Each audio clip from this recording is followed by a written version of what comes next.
I want to talk about guns, weapons, including your ammo, everything you spend on going out to the gun range,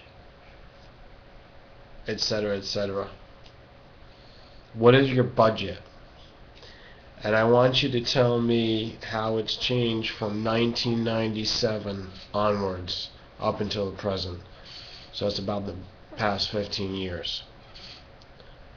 14 to 15 years. That's the range that I am trying to find out about.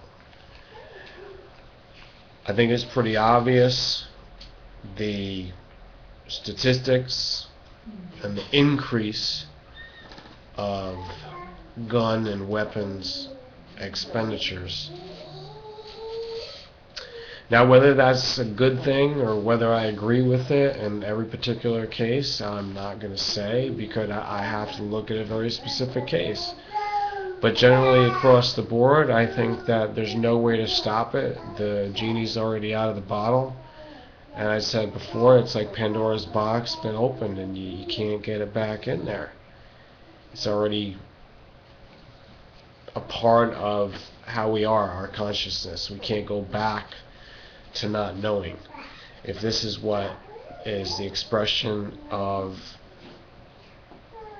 our society, our nation, our culture, if it means Second Amendment is about arming yourself to the teeth, if it means that you're ready to go out and kill people,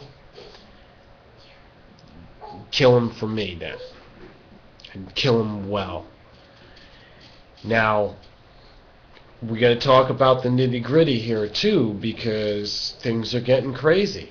And I said when I first got on here, I said things are going crazy. The world's out of whack. The world is out of balance.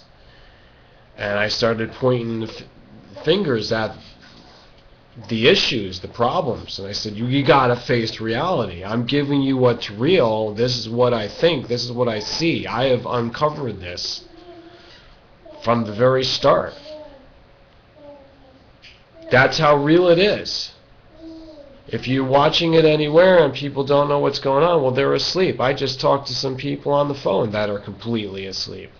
They've been very close with me, but they just can't seem to wake up. Now, how is that possible? You know, look at the writing on the wall. It's quite apparent what's going on. So, when you talk about guns and going out and shooting, look at my collar. See how my wardrobe and my makeup department is taking a vacation? Look at the glasses. When you go out and you shoot your guns and you're going to protect your area because you want to prevent what could happen, if indeed that's going to prevent it, you could be raped. You could be maimed, mangled, tortured. You could be stolen from. You could be burned alive, like Christopher Dorner. You could be pulled out and dragged through the wilderness. You could be sprayed, contaminated, firebombed, whatever you think is going to possibly be the threat. So you got your guns and your ammo to contend with that, right? Well, I'm here to tell you it's not going to be that simple. And I've also been watching the old Marine. I've been watching a whole ton of people that I don't even know if they watch my videos. But I'm out there. Just like I was in the beginning, I've seen more of you than you've actually seen of me, if that's possible. And I've been in front of the folks, and I've heard from a lot of people, but let me tell you, I watch more of you. I don't know how it's virtually that it boggles my mind how many videos I've watched. I used to see Critical Landing made a video 6 years ago stating that he watched 8,000 videos. I watch 8,000 videos before I get up for breakfast. I am consuming videos on multiple screens, except when I'm actually doing a video. So I'm looking at this thing where you could just shoot off a gun and you think you're going to be all right, and you get that thing just sitting there and you got a box of ammo. You got to know tactics, first of all. Tactics. You got to know how to kill somebody, how to get rid of the body, you know, how to do it right. I mean, do people understand logic or common sense? They just want to go out there and play the video game.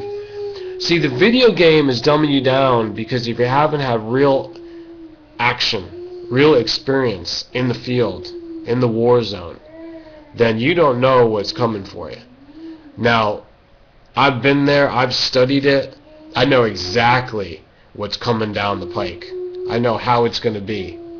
It's so tangible that I can smell it. I mean, the deer is real.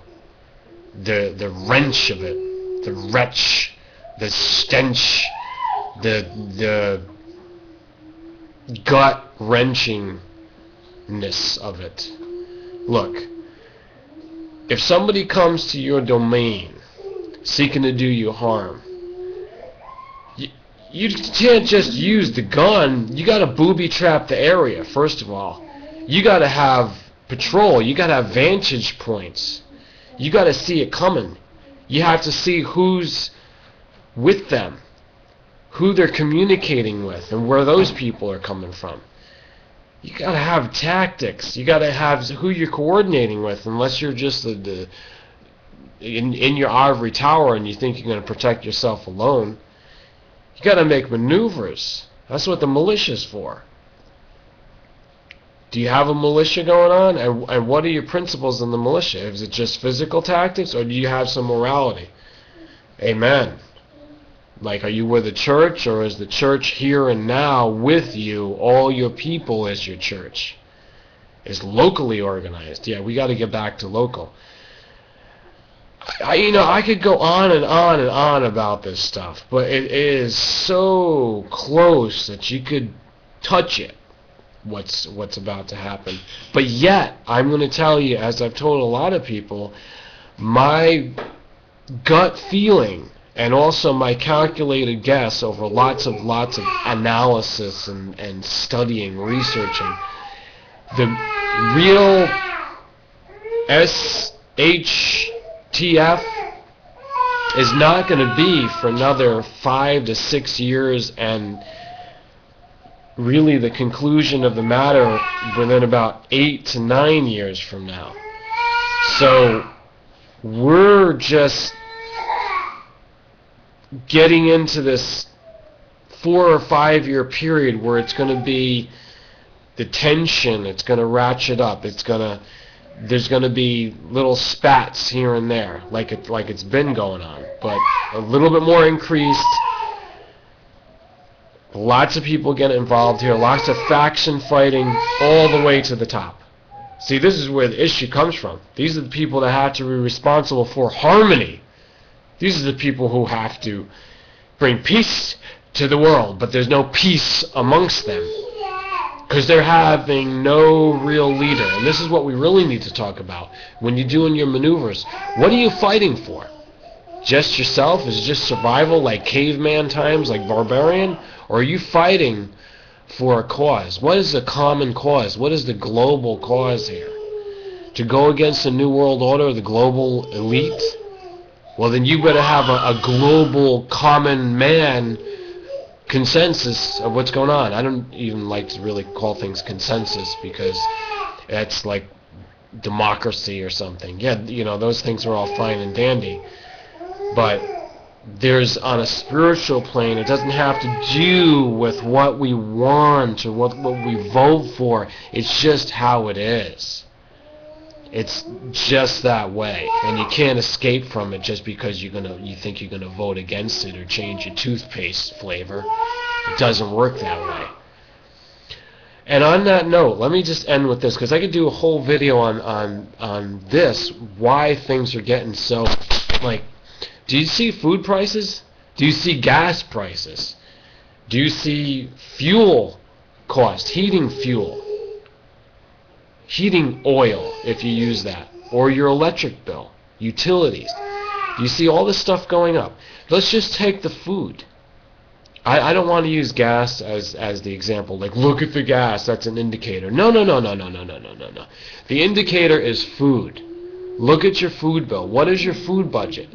I started out this video by asking you, what is your gun budget? Because I know a lot of you out there are spending tons of more money, and this will be the biggest year that you try to spend more money, even though last year probably was, because now you're going to be restricted.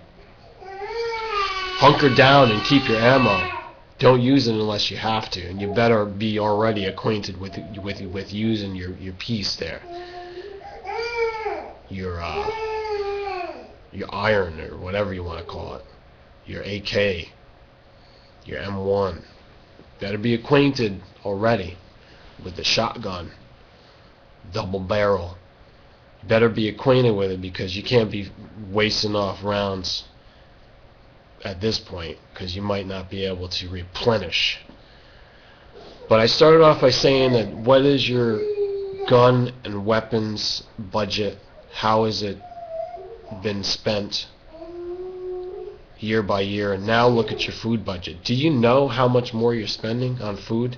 Look at the price of your basic staple items, your average everyday purchases. Eggs, milk, bread, some meat. I don't recommend eating meat. Actually, it causes you death.